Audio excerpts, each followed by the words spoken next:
Welcome back, everyone, to the Deep Dive. Today we're going on an exciting journey, I think, back in time and looking at the naval side of things with Immadi Pulikeshi, Okay. also known as Pulikeshin II, Hmm. who ruled this dynasty known as the Badami Chalukyas Right. around 610 to 642 CE. Yeah, that's about right.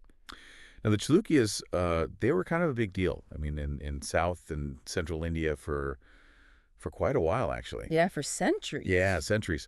And this particular branch, the Badani branch, was the first one. The earliest one. The earliest, yeah. And they're really well known for their art and these amazing temples. Incredible. Yeah. So Immadi Pulikeshi, he was originally named Araya. That's right. And he really kind of blew up their influence. You know, he made them a major power. Yeah, he expanded their influence quite a bit. Yeah. So what we really want to do today is kind of dig into, like, how strong was his navy? What do we know about that? Based on all this, historical records that we have, we've got articles, research, all about this powerful dynasty and this key ruler. So, like, right off the bat, Immadi Pulikeshi comes into power. And it sounds like there was a bit of drama, right? Yeah, well, when he took over from his uncle, it wasn't exactly a smooth transition. Right. There were some, power struggles. Sure, yeah. That's what happens when you've got a lot of power. Exactly. Everyone wants it. So his initial focus was really on land. Okay. Making sure that things were stable within his existing territories and also expanding those territories. Okay, so that's like dealing with rebellions, right? Exactly. He had to deal with some rebellions early on. Sure. And then also, bringing these regional powers under Chalukya control. So you're talking about folks like the Kadambas of Banavasi, Oh, yeah. the Gangangas of Talakad, the Alupas of South Kanara. So these are all like neighboring kingdoms, basically. Yeah, basically in the Deccan and kind of the surrounding areas. So he's basically trying to create like a big empire. Yeah, that's the idea, bringing everybody under his sway. Makes sense. Yeah. So, but some of these places, they had coastal access, right? And that's a really important point because even early on, it seems like he recognized that the sea, was going to be strategically important. Yeah, it's not just about the land. Exactly. Yeah. So, I mean, right away, we're seeing this kind of awareness of the sea. Yeah. Which takes us to what's considered his biggest naval achievement, I guess. Yeah, you could say that. Conquering the Mauryas of Konkan. That's right. And this is a really important one because it's explicitly documented as a naval victory. So he didn't just, go in there with his army. He actually had to use his navy. He had to engage them at sea. And he won. Yeah. And that got him, what, the island of Elephanta? Yeah, which was known as Puri back then. Okay. Yeah. So what made this Konkan place so valuable? I mean, why was he going after this? Konkan wasn't just about, a chunk of land. It was about controlling trade. Wow. Trade routes in the Arabian Sea. So it's about economics. Economics, but also power projection. Being able to control those trade routes Makes sense. really impacts your economy and your ability to project power throughout the region. So it was a very strategic move. Yeah, it sounds like he really knew what he was doing. His father actually had already secured parts of the Konkan coast. Oh, so he's already kind of building on this. Yeah, so Pulikeshi was building on that foundation. Makes sense. And then by taking Elephanta, which is near modern Mumbai, Right. it really enhances Chalukya control over the northern part of Konkan. Okay. And that really gives them, a stronger foothold in the Arabian Sea. I see. In terms of maritime activities. It's a shame we don't have more details about that actual battle. It says, yeah. Like, how did it go down? What were the tactics? Unfortunately, the historical accounts are a bit thin on the details. Okay. So beyond Konkan, what other evidence do we have of how far his influence reached on the sea? Well, we know that the Chalukyas controlled Ravatadvipa, which is modern-day Goa. Yep.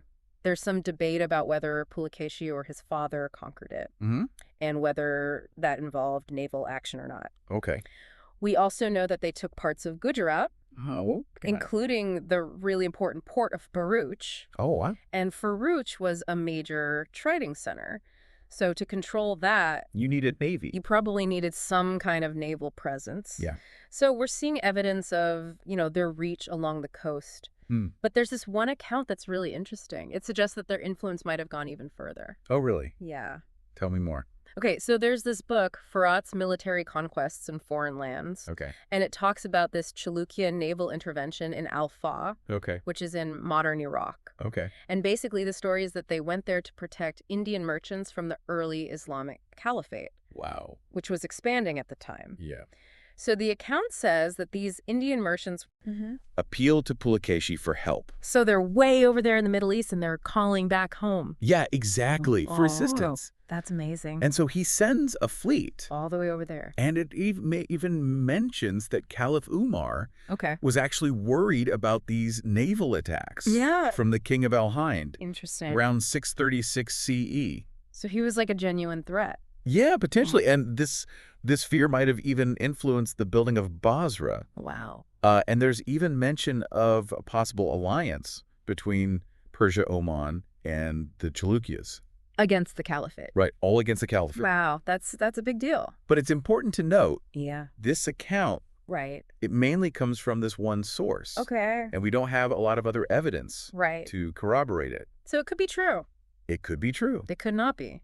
It's definitely intriguing, but we have to be cautious. Right. Because we don't have that broader confirmation. Yeah, makes sense. Well, let's talk about what we do know then. Okay, sounds good. So, like, how big was this navy? What kind of ships did they have? Well, we do have one mention that Pulikeshi had a navy of 100 ships. 100 ships.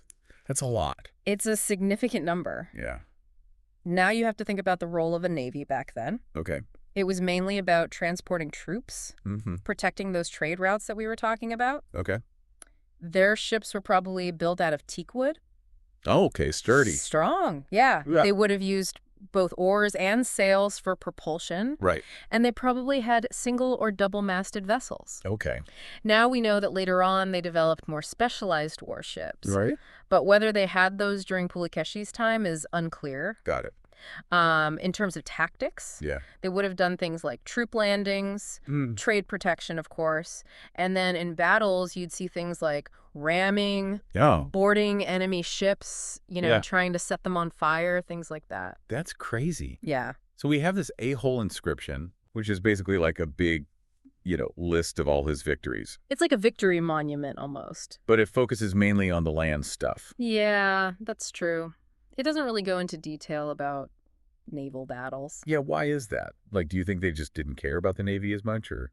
Well, I think it's probably a reflection of the historical records in general. Okay. They tend to focus more on land-based achievements. Right. But that doesn't mean the Navy wasn't important. Yeah. We do have other archaeological evidence of ancient Indian maritime capabilities. Okay. Like the site of Losal. Oh, yeah, I've heard of that. And then you have things like the Ajanta cave paintings. Oh, yeah. Which show ships. And they also show Immadi Pulikeshi receiving a Persian mission. So that's evidence of, like, diplomatic connections. Right. So they're definitely connected to the sea. Yeah. Diplomatically and in terms of trade. And if we look at the bigger picture, yeah. Other powers at the time, like the Pallavas, they were also engaged in naval activities. They were even involved in conflicts over in Ceylon. Wow. So the sea was like a big playing field for everyone. It was a major arena for power struggles. Yeah. And trade and diplomacy. Makes sense. Yeah. So even though we don't have every single detail, it sounds like Immadi Pulikeshi. Yeah. He was not just a land guy. No. He knew the importance of the sea. Absolutely. His conquest of Konkan really shows that he understood maritime strategy and how important it was to control these coastal areas. And the trade routes. Exactly. Yeah, it's really fascinating. And even though that Al-Fa story might be a bit of a stretch based on the evidence we have, it's clear that he had a pretty significant naval presence. Yeah.